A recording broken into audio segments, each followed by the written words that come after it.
इतना मैं आनंदित हूँ। इसीलिए उस युग को भगवान नाम दिए कृत युग, यानी सब कृतार्थ होंगे, कृतकृत्य होंगे, आनंदित होंगे। No sad, no sorrow, no depression, no thinkings, everything only just in our hand. ऐसे समय की ओर सत्ययुग आता है।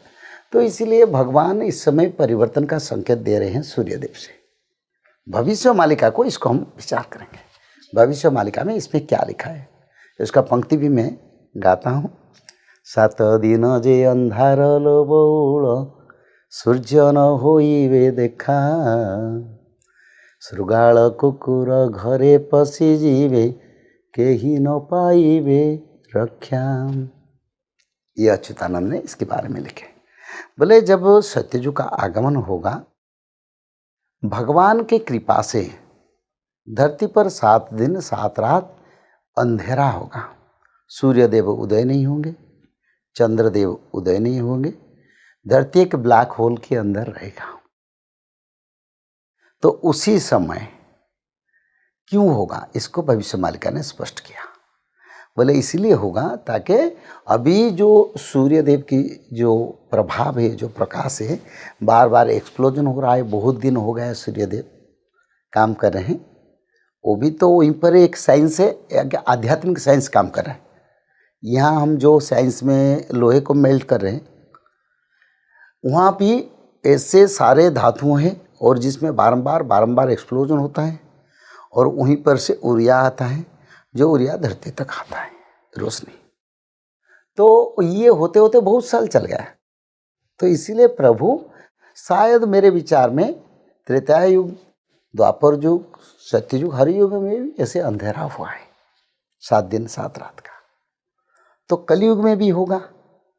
और भविष्य मालिका उसको स्पष्ट भी किया, 7 दिन तो अंधेरा होगा और उसी समय लोग पागल हो जाएंगे, लोगों का माने माइंड काम नहीं करेगा, ब्रेन काम नहीं करेगा। क्योंकि देखो, जब सूर्यदेव हमारी जिसकी कुंडली में सूर्यदेव रहते हैं, उसका क्या होता है, वो ज्ञानवंत होता है, रोजगार अच्छा करता है, पावरफुल होता है, वो एजुकेशन अच्छा करता है सूर्यदेव। और चंद्रदेव जिसका रहते हैं, उनका अच्छा पत्नी मिलता है, उनका अच्छा विवाह होता है, वो सुंदर दिखने के होता है और चल चंचल होता है, बचपनियत भी रहता है। तो ये दोनों ग्रह अगर हमारी मनुष्य की कुंडली चक्र में गायब हो जाएंगे तो मनुष्य का के ऊपर बहुत प्रभाव आएगा। उस समय बहुत लोग मर जाएंगे, बहुत लोगों को प्रेशर होगा, बहुत कुछ हो जाएगा। और उसी समय जंगली जीव जंतु पागल होके सब रिहायशी क्षेत्र में लाखों संख्या में, आप जानते हैं अभी मनुष्य संख्या जितना है, एक दिल्ली जैसे शहर में मानो 50 लाख लोग रहते हैं या 1 करोड़ लोग रहते हैं। यहाँ के आसपास जितने 500 किलोमीटर रेडियस में जितने जंगल में, वहीं में भी करीब 10-15 लाख भी जीव जंतु रहते हैं, जो आएंगे जैसे मनुष्य की सैलाब की तरह एक साथ। शेर आएंगे तो 1000 संख्या में आएंगे। जंगली जीव जंतु भालू जैसे बड़ा जिसको कहते हैं, जो स्वार, जंगली स्वार, ऐसे 1000 संख्या में घुसेंगे, गांव में शहर में घुसेंगे, कहाँ को उसको कुछ पता नहीं। उस समय बहुत लोग मरेंगे। और क्या होगा उसमें फल, उसको भी भविष्य मालिका में लिखा है। तो 7 दिन 7 रात भगवान महाविष्णु धरती के और 7 ब्रह्मांड के लिए, 7 ब्रह्मांड को, 7 ब्रह्मांड में सूर्यदेव उदय होते हैं। वैकुंठ में सूर्यदेव का जरूरत नहीं पड़ता। सूर्यदेव का रास्ता उदय होते हैं, वो ब्रह्मलोक तो भी आलोक जाता है, कैलाश को भी जाता है, स्वर्गलोक भी जाता है। एक ही सूर्य है जो इतने ब्रह्मांड को आलोकित करते हैं। तो उसी समय भगवान विष्णु नया सूर्य को निर्माण करेंगे, एक आध्यात्मिक पावरफुल एक नक्षत्र प्रभु तैयार करेंगे उनकी शक्ति में, जो सूर्यदेव की नाम से उनको नामकरण करेंगे। उसको प्रभु जीवन्यास करेंगे, उसको प्रभु एक प्रतिष्ठा करेंगे और करके मानव सभ्यता और सप्त ब्रह्मांड के लिए, कल्याण के लिए नया सूर्य आएंगे। तो रोशनी, इतना गर्मी नहीं होगा, 18, 20, 22 डिग्री टेम्परेचर होगा। ये मालिका शास्त्र में, भविष्य मालिका पुराण में लिखा है। और नया चंद्र को भी निर्माण करेंगे। तो दोनों होने से रात को दिन होगा, दिन में दिन होगा, रात दिन में कोई फर्क नहीं आएगा। लोग रात में भी बिना क्लेश से कहीं कहीं जाना आना, जंगल रास्ता कहीं भी, कोई जैसे आज के दिन इलेक्ट्रिसिटी जैसे रोड स्ट्रीट लाइट ज़रूरत नहीं है तो लोग परेशानी होते, उसी समय जंगल भी उजाला रहेगा। धरती पर जहाँ देखो दिन जैसा दिखाई देगा, लोग दिन रात में कोई फर्क नहीं देखेंगे। तो ये सत्ययुग का आगमन का संकेत अभी सूर्यदेव की रोशनी पड़ रहा है। आगे 70 डिग्री 72 में बोला, मैं कभी मेरा विचार जो वर्षन में नहीं भूला हूँ, मैं जो बताया हूँ आज से 40 साल हो गया, still I am start on that.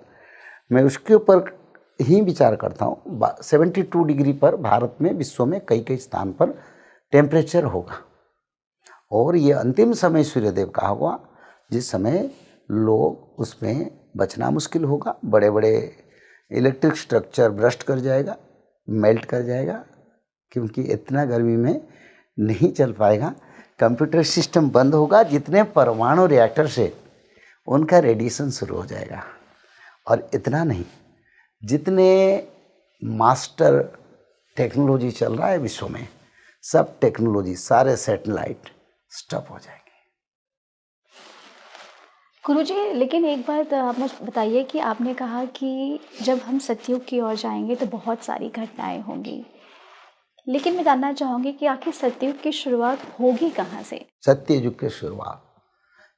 की शुरुआत मेरे विचार में, मैंने भागवत महापुराण पढ़ा हूँ। भागवत महापुराण में भक्ति देवी नारद महामुनि को बताए थे। जब मैंने महाराष्ट्र गया था तो मेरा बड़ा आदर हुआ, मेरे को सब सम्मान किए।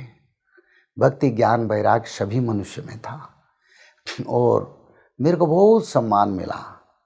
फिर मैं दूसरा राज्य को आया, भारत में कई कई राज्यों को गया, ताकि मनुष्य में भक्ति आए, ज्ञान आए, वैराग्य आए, परमार्थ। क्योंकि जैसे हमारी सरकार 20 पॉइंट इकोनॉमिक प्रोग्राम की है, विंश सूत्री कार्यक्रम देश की प्रगति के लिए, ऐसे हमारी प्रभु जी हमारी मंगल और हमारी उद्धार के लिए भी नारद महामुनि को भेजना, शास्त्र रचना करना, उसका प्रचार करवाना, मठ मंदिर खुलवाना, ये सब ठाकुर जी की इच्छा से होता है ताकि मनुष्य का कल्याण हो। तो इसीलिए ये भागवत में नारद महामुनि को भक्ति देवी बोले, मेरे को महाराष्ट्र में सम्मान मिला, भारत में ऐसे कोई राज्य में इतना सम्मान नहीं मिला। तो इसी विचारधारा को मैंने तत्व में लिया, ताकि इसी समय भी महाराष्ट्र में सत्ययुग का आगमन का पहला वार्ता आएगा। क्योंकि महाराष्ट्र गणपति के क्षेत्र है। आप जानते हैं आद्य सेवा, आद्य पूजा गणपति भगवान का होता है। तो वहीं से गणपति भगवान स्वयं भगवान के रूप है।